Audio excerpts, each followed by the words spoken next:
Dito tayo mga kababayan sa mga magagandang balita. Yung patuloy na pagsiservisyo ng ating Pangulong Bongbong Marcos sa ating mga mamamayang Filipino. Habang yung kabilang grupo po patuloy ang pamimirwisyo sa ating bansa.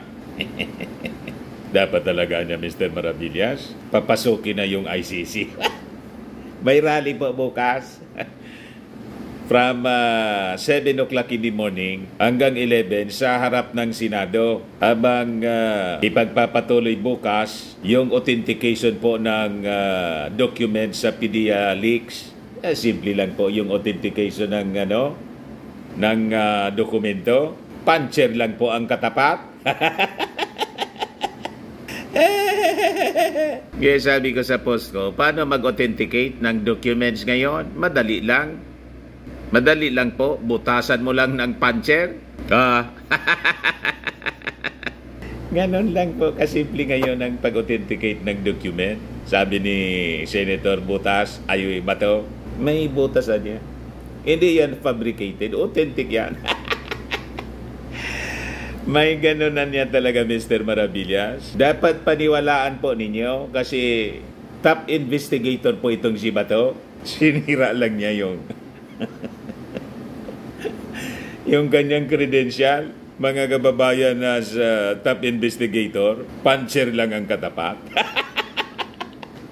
What? Ano niya Mr. Maravillas, yung mga magagandang balita? O di po, sabi rito, social pension budget for indigent senior citizens doubled for 2024. Yan po, the DBM has released a substantial sum of 49.807 billion pesos to the DSWD chargeable against the fiscal year 2024 General Appropriations Act to cover the increased government monthly allowance for over 4 million indigent senior citizens nationwide. Ganon kamahal ng ating Pangulong Bongbong Marcos, mga kababayan, ang mga mamamayang Filipino. Ayan o. Sabi rito, ito pa, DOLE distributes 4 billion aid to 700,000 workers on Labor Day. Kita ninyo mga kababayan, di ba napakagagandang mga balita? Ito pa, Marcos orders creation of comprehensive list of government lands. President Marcos has formed an interagency coordinating council to create a comprehensive master list of state-owned lands to ensure their effective use in allocations and establish livable communities. Ganon ang pangarap mga kababayan ng ating Pangulong Bongbong Marcos. Kaya sabi niya, ito yung katuparan po sa kanyang campaign promise at doon sa kanyang first zona po nang sabi niya, ang pangarap nyo ay pangarap ko rin. Di ba po? Ito pa, yung Department of Human Settlements o DHSUD is set to sign an agreement with the National Real Estate Association that could pave the way to the construction of 1 million houses for informal settlers and low-income earners. Ganyan kasigasig po ng ating Pangulong Bongbong Marcos. Gusto niya wala ng mahirap, wala ng squatter, or mga informal settlers, lahat may bahay. Dapat talaga niya Mr. Maravillas kasi hindi ito matatapos ng ating Pangulo in his term. Kailangan na niya talaga ma-amend yung ating konstitusyon para mapaintulutan yung ating presidente na mag-seek ng re-election. Yun nga po sana. Kaya lang po, 2 years pa lang, gusto nang iupo si Inday na. Kaya yung mga Marcos loyalist mga kababayan, may rally bukas, papasokin na yung ICC para yung mga perwisyo dito sa ating bansa, alad ka rin na po papunta doon sa dahig. At si Inday po, may panawagan na ngayon yung mga Marcos loyalist, may rally po. Hindi lang yung bukas, may rally din po. May 15 yata yon, hindi ko matandaan. Anyway, announce na lang yan sa mga susunod na araw. Ang panawagan po, Inday resign. Kasi po, very selfish ang motibo po nitong mga taga-Finta Kingdom. And in fact, magsasagawa na naman yata ng panibagong destabilization rally, yung nausog rally po. Pero hindi man po pinapansin ng ating Pangulong Bongbong Marcos. Tuloy-tuloy lang siya sa pagsiservisyo sa ating mga mamamayang Filipino. Kasi yung kanyang efforts, mga kababayan, ay nagkakabunga na po. Ito nga po, sabi rito sa balita, self-rated poverty hunger decline in first quarter of 2024, sabi po sa Okta Research.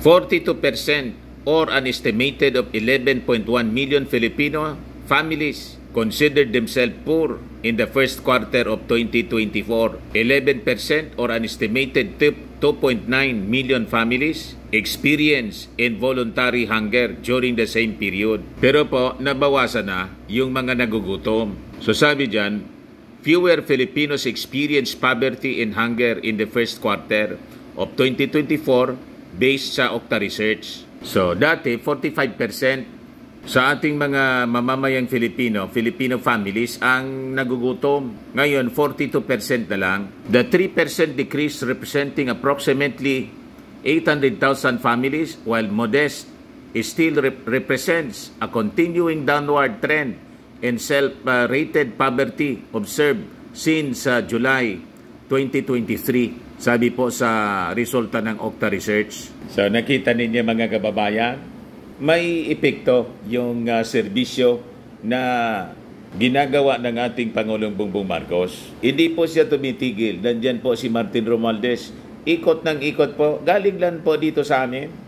Ikot ng ikot po sa buong Pilipinas para asikasuhin po ang pangangailangan ng ating mga mamamayang Filipino. Abang yung mga Duterte po, yung nausog, ikot ng ikot sa buong Pilipinas para magplat po ng kudita. Destabilization po ang kanilang objective at iupo si Inday. Pang sarili lang po. Tingnan ninyo naman ang ating Pangulong Bongbong Marcos. Ipinag-utos niya yung creation ng comprehensive list of government lands. Bakit daw? Sabi rito, in his administrative order, the President said, the consolidation of master list of all government lands would boost the administration's Philippine Development Plan, PDP 2023 to 2028. One of the key strategies identified in the PDP 2023-2028 to establish livable communities is the creation of a database containing a complete inventory of the idle government lands. Pinapa-inventory po ng ating Pangulong Bongbong Marcos yung lahat ng government lands para magamit po sa housing. Doon mga kababayan i-implement yung mga pabahay ng ating Pangulong Bongbong Marcos. So madali na lang po siya.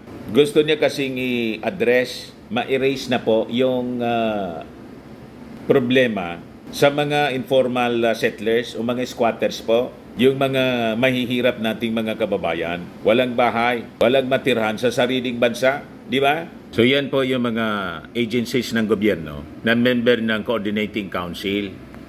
The Office of the Executive Secretary, Department of Interior and Local Government, yung Department of Agriculture, Office of the Solicitor General, DOJ, LRA, yung CHED, pati yung DICT.